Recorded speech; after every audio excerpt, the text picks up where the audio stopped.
What's up, guys and gals of the movement world? It's Sean Mishka, the Movement Miyagi, coming to you once again for Football Beyond the Stats and our Movement Play of the Week this week for Week 7 of the 2022 National Football League campaign.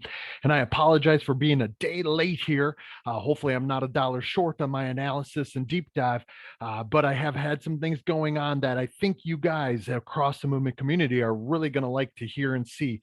So I will leave you with a little bit of anticipation, but that's what I've been up to. Hence the reason I'm a day late on this.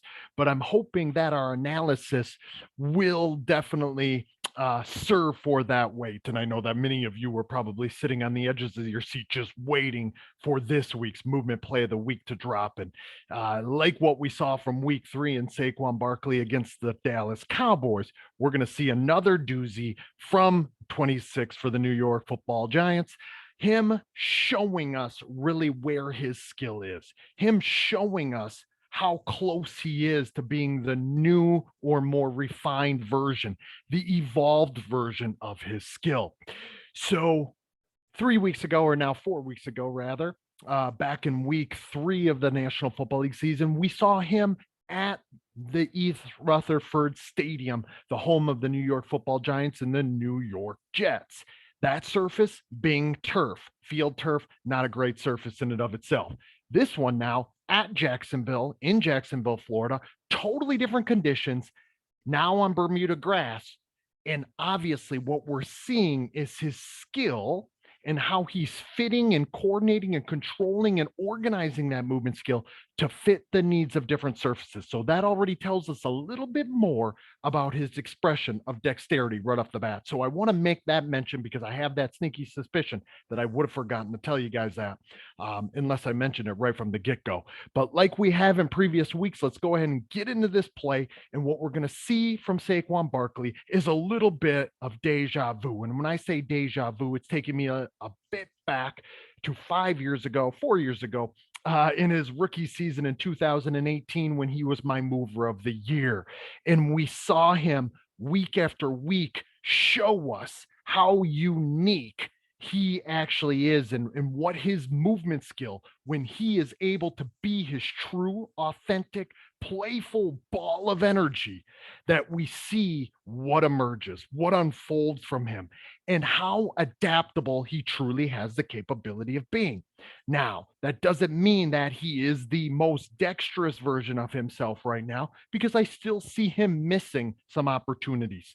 But what we are finding from him is some of the things that were his calling card when he was the mover of the year in 2018, particularly his 1v1 movement skill, which is arguably and debatably the most skillful when he is on. When he is on, he is maybe the most skillful 1v1 problem solver in all of the National Football League, especially at the running back position, but maybe across positions as well. Something that I've talked about before. However, something that has been amiss in the last number of years. In 2019, he had some issues midway through the year that started to detract from that typical 1v1 make a miss ability, that evasiveness, that elusive nature that we see in these 1v1 type of interactions, which we're going to see on display here. And then of course, in 2020, in the second game of the season, tearing the ACL and having some of those knee issues that then set him back throughout all of 2021. Now, what we're going to find from him is some of the signposts, again, that in my 2018 mover of the year, and I'll put it here in the show notes, as well as then in my breakdown at Football Beyond the Stats, that I would encourage you and implore you to revisit. See why it is that he was the only rookie to ever be awarded my mover of the year. And a lot of that we're starting to see come back, guys and gals. And for as much as I've dove into the movement skill of Saquon Barkley, it is super cool for me to see, because I believe that his form of life, the way he goes about seeing the world, the way he acts upon the world, is really, truly a rarity when he is himself. And I feel like he's getting back to himself. Even these last 2 weeks, I've seen him in or heard him rather, in press conferences talk about how he's just having fun out there, how he just actually feels more maybe normal or more as his special self. So let's get into this play. Obviously, it's only whatever it ends up being, maybe a 16-ish yard run or something of that nature, but obviously highly skillful in its own right. And we see it right off the bat here. I talked about that 1v1 type of skill. Obviously, it's in an American football game and on an American football field with that platform that is 11v11. It's never truly 1v1, right? These movement problems contain layers of information that one must become perceptually aware of and aim to become more sensitive to, and i.e. attuned to, right? The ability to become sensitive to the most specifying information to coordinate, control, and regulate one's actions around. But Saquon, in these 1v1 interactions, even though there are times, like I mentioned in week 3 in my mover of the all movement play, my movement play of the week, you could tell it's late on a weekday night right now as I'm recording this, um, as I stumble upon my words. But as I mentioned in the week 3 play, as well as in my movement skill deep dive that I did of Saquon back in the spring, there are times, because of that 1v1 capability and his true problem solving nature there, he gets awfully fixated on this immediate performer. But when it is more of these 1v1 dyadic relationship, Saquon and a defender, it could be a defensive back, it could be a linebacker, it could be a defensive lineman, you get the deal. It doesn't really matter who it is. He gets this tunnel vision on this immediate defender and sometimes loses opportunities and misses information sources, the pickup of information sources rather, that could be specifying potential affordances in his periphery or deeper within the problem. But when it's these 1v1 scenarios where it's him or the defender that's going to end up coming out of this interaction, we haven't seen this from him in the last number of years. But this is where he's truly special, being able to organize a movement strategy and solution that fits these types of problems. And this is a problem where a free defender entering the space behind the line of scrimmage has a running back dead to rights. More often than not, this defensive back is bringing this running back down. And Saquon's make a miss ability here, his elusive and evasive nature, is coming back. And I don't like to use that word, even though he is returning to form. But it isn't returning to form. It's this constant evolution. It's this constant refining based on what one's personal constraints might be. But I digress, okay? The other thing that we're going to see, and we're going to see it better from the other view, but we find him reorganizing some of those system degrees of freedom and loosening them, unfixing them, unfreezing them. He is freeing degrees of freedom, specifically in this case, biomechanically. So we see the calling card that in 2018 was the money maker. This big, wide open movement toolbox. No strategy was really off limits. Something new or novel or creative was as equally likely to emerge, but he was able to execute across an abundance of movement strategies, particularly biomechanical positions and execution of them or sequences of them. Power cuts, speed cuts, hurdles, spin moves, jump cuts, like we're about to see here, sort of this hybrid version of this power cut in this jump cut. That is who Saquon is when he is feeling himself. And right now, week 7 of the 2022 National Football League season, I believe that Saquon is feeling himself. Now, his perceptual attunement here and the sensitivity to how one is interacting or what information one is picking up to potentially afford us certain opportunities is still something that he needs to work on. But in these 1v1 interactions where he is just adapting within the adaptive nature of the movement skill, he can be much more free. He can be much more emergent. And the movement skill itself ends up being emergent as well. And so we see this creative adaptive nature. And I know that I've really spent a lot of time here looking at this 1v1 interaction, but I just love to see it, guys and gals, because again, this is who Saquon is at the end of the day. Now, the other thing that we find is, as I mentioned in that week 3 play, and as I mentioned in most days, we're talking about information sources here. Behavior affords behavior, meaning how is the defender behaving? And we can't see him all that well here beyond some information sources. And I'm trying to get that really close and nice and neat to pause, but I keep hitting it just a little too early or too little too late. But talking about that interpersonal distance, when we see Saquon really at his best, he's able to execute and carry out a certain movement solution from a wider variety of interpersonal distances. Here we see him very, very tight and close with that defender, right? And he's still able to find a strategy and a solution. He's still able to be sensitive, even though this defender does get a small, tiny piece of him. And then he moves in a really successive affordances. Remember, these opportunities are going to be nested. They're going to be successive. How one solves this problem will perpetually feed into the very next problem and the very next solution. And we're going to be able to see some of those things from the other view as well. But with this initial interaction, let's remember a number of different information sources that are likely guiding this. Right here, we see that interpersonal distance being about 2 yards apart. Okay. This is the interpersonal distance that I'm talking about.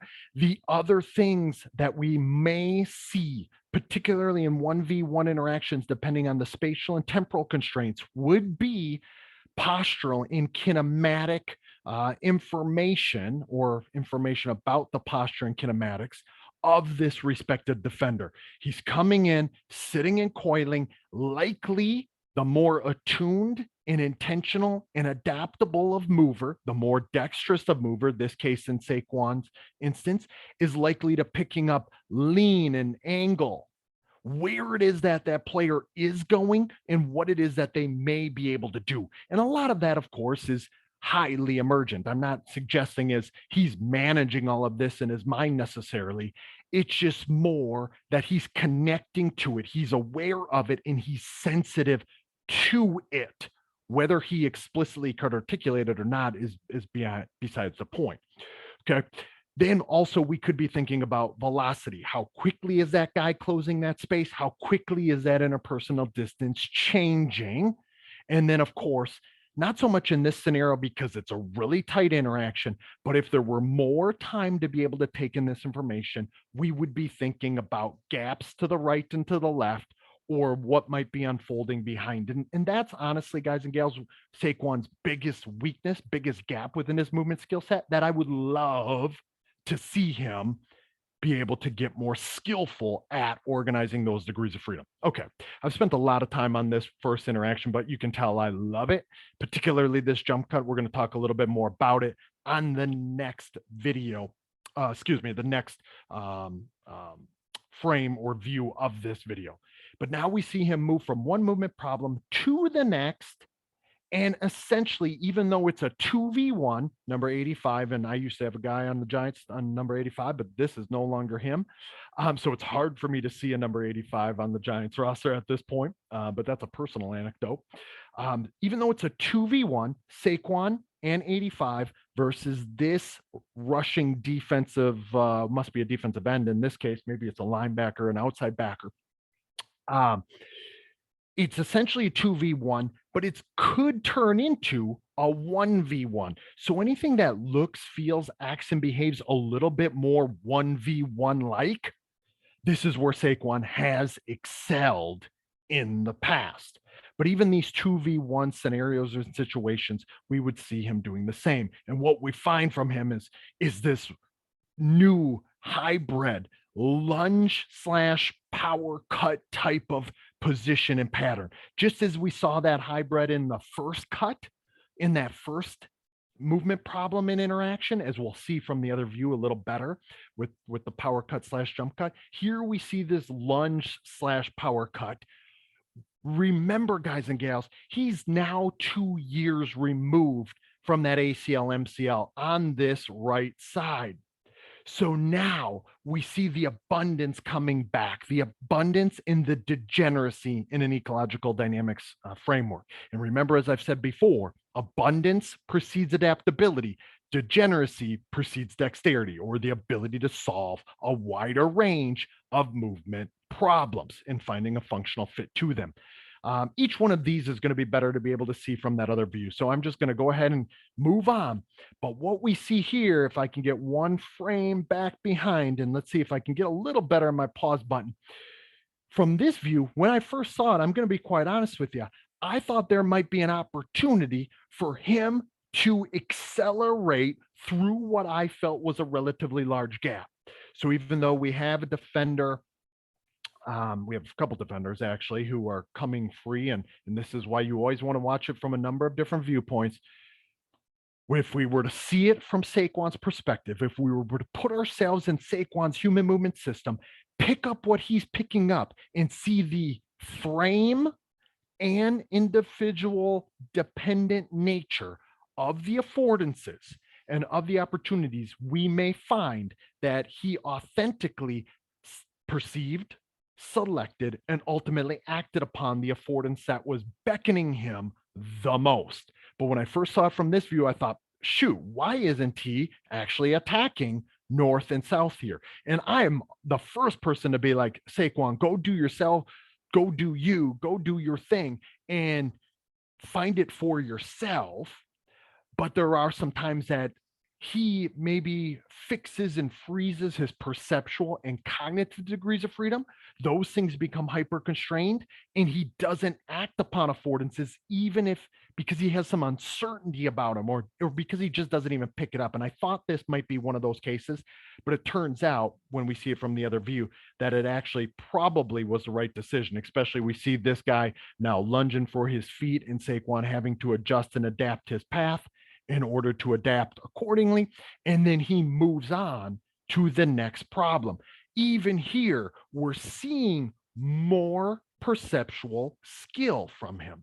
We're seeing a better functional fit. Yes, he's got two chasing defenders behind him coming in hot with bad intentions, and he feels them, but he begins to deal with that which lies out in front.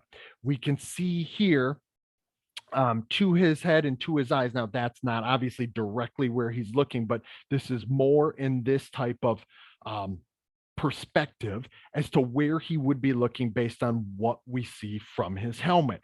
And when he does scan that vista, what we find here is that there's an interaction that means something to him right here, wide receiver, defensive back, and he's trying to utilize that to determine what affordance to perceive and act upon. Obviously, there's a number of opportunities, okay? Opportunities and opportunities that exist within this landscape of opportunities. So we're talking about skilled intentionality now beginning to be displayed and expressed a little bit more. Skilled intentionality, what do I mean? An openness and responsiveness to a wider and richer landscape of opportunities.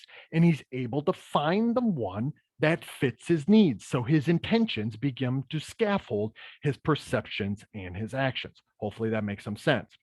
And I know that I'm taking quite a bit of time here to unpack this. Hopefully it's for not, hopefully it's for good reason.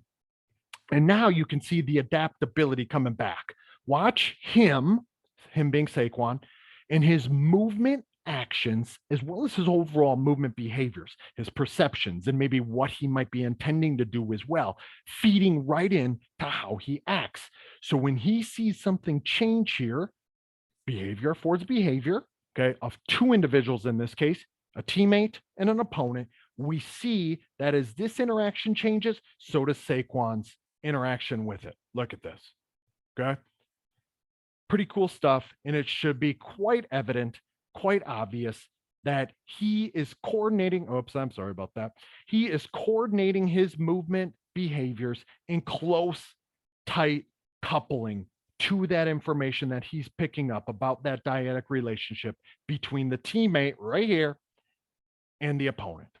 Okay. And then obviously he picks up as much as he possibly can here. But hopefully you guys can see and pick up what I'm putting down as we look at what Saquon is picking up and then puts down with his movement actions, what he's picking up in the world and putting down with his movement actions from there.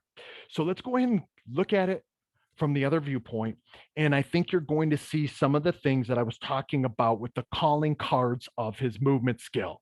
Okay. And the Giants fans down in Jacksonville, Florida are loving it. They're digging it. They're seeing their bell cow running back truly, quote unquote, back. And right now, he's carrying a team on his back. This is what I want to show you. As far as the unfixing, the unfreezing, meaning the freeing degrees of freedom biomechanically, we start to see more of the wide base of support, lower center of gravity, going from narrow to wide in a hurry, being able to change levels and change our center of gravity. Look at that. Okay. This, guys and gals, again, I hate to geek out too much about this, but I cannot overstate the very obvious degrees of freedom being released here for me. Okay. Because this, again, is where his degeneracy, his abundance comes from. And as he gains access to this abundance, you're going to see him start to perceive and intend and act in totally different ways again. Okay. And that's good for not only movement skill aficionados, but the entire National Football League, because he is fun to watch when he's moving like this in his novel, creative self. So this is exactly what I'm talking about here. We've seen this before. We saw it in 2018. Look through my mover of the year breakdown there. We saw it at Penn State. We saw it a couple of instances in 2018. When I said I had deja vu, there were a couple of plays back to back where I gave Saquon Barkley my movement play of the week. And these types of executions that seem to be, they're highly emergent, of course, but they're very adaptable, and we see an abundance of them. This is the calling card, and this adaptability and kind of controllability too at that. Look at that. To go from narrow to wide, from higher to lower, and to do so with a high amount of adjustability and adaptability based on what the problem is giving us. And like I said, that guy does get his hand on Saquon, but it's not enough to be able to bring him down, obviously. In a perfect world, we'd love to see him completely make a miss, even though he did, but not actually even be touched or deterred. But obviously, this is a National Football League field, and that is going to happen. But now, look at this with the right leg. Remember, this knee, okay, on this right side, even to do this, right? Even to watch him go here. Look at the right knee in this loaded flex position and watch it jackhammer back in a way. That was something I definitely wanted to make the mention to, right? Watch it shoot down and just pop and propel him, project him from left to right. All of these things, guys and gals, tell us that he's starting to feel himself a little bit more. He's starting to feel a little bit more comfortable and confident on that right foot. Look at that. Takes us from that power cut with that wide base of support into that jump cut. And now watch it here, this hybrid lunge coiled, still kind of power cut outside foot, power cut type of position, and watch him shoot from right to left now. So in sequence, in succession, combining movement strategies and solutions and problem solving together. And here, look at, you could see him see this huge gap that opens up, but watch in the very next frame. Boom. Two defenders enter the mix, and Saquon is already made the tightly coupled decision to act upon the affordance to move to his left, to navigate and change those paths. So even though we can't see this in an all 22 type of view, is well to be able to make this determination, even though this looks like a tremendous amount of green space, and who knows if he would have been able to move through this. if he would have acted right now and navigated into that territory and space, who knows what would have happened from these two defenders that enter the mix too. So we have to trust the performer and the individual and frame dependence, who knows when he actually saw the space and saw the affordance, and who also knows really what they were feeling in the moment as well. So he trusts himself, puts that foot back into the ground. Guys, this is all indication that Saquon Barkley is in a different realm compared to where he has been in these last few years. And then we see it again, that local problem by local movement problem connects to the other information. Look at him right here now, even though I went to a double screen. He's connecting and adapting based on him solving this highly alive movement problem and him remaining with an online perceptual control of it, and just allowing his adaptability to follow suit with what's unfolding. Okay. Now, this is all great. This is all wonderful. Obviously, I'm not implying that just because I have a little deja vu that Saquon Barkley is going to be my mover of the year here in 2022. But what I can say is, when Saquon Barkley is feeling himself, when he is having fun, he is creative. He is adaptable. And I don't know if there's anyone who is more creative and more adaptable when one is in their true element in their own form of life. As Bruce Lee would say, obviously, the creating an honest, authentic individual is more important than any style and system. And really what we're finding right now is when Saquon is in himself, he's in his movement form of life, good things are going to follow, particularly from the Giants, but also as we look at how one is able to solve movement problems in context and across performance context as well, across situations, across conditions. What I have this sneaky suspicion that if Saquon this continues, even though he does have some issues right now going on with his shoulder, that probably isn't going to impact his evasive and elusive nature at all. So what I think we're going to find is even more novelty. We're going to see him start to kind of go back to that Walter High step in the open field that was a calling card in 2018. We may see that hurdle come around sooner rather than later as well. We may see that patent and spin come back. Some of these things where he literally can act in any way because he has such a wide open movement toolbox when his biomechanics are following some of these intentions. So hopefully you guys had as much fun as I did with this one. Saquon Barkley, our first two-time movement play of the week recipient here for 2022. Hopefully we continue to see more of that from Saquon. If you have any questions, thoughts, ideas for me, go ahead and put them down here in the comment section. I'd be happy to interact with you. I will also say that if you like this video, give me the thumbs up, hit subscribe, pass it on social media. Let's get a little bit more traction with some of these, because these are really a fun thing for me to do. And I want to be able to make them more meeting where it is that you guys all are. So thank you all for your time, energy, and effort. This is week 7 football Behind the Stats movement play of the week. I'm Sean Mishka, the Movement Miyagi. I will talk to you guys in week 8.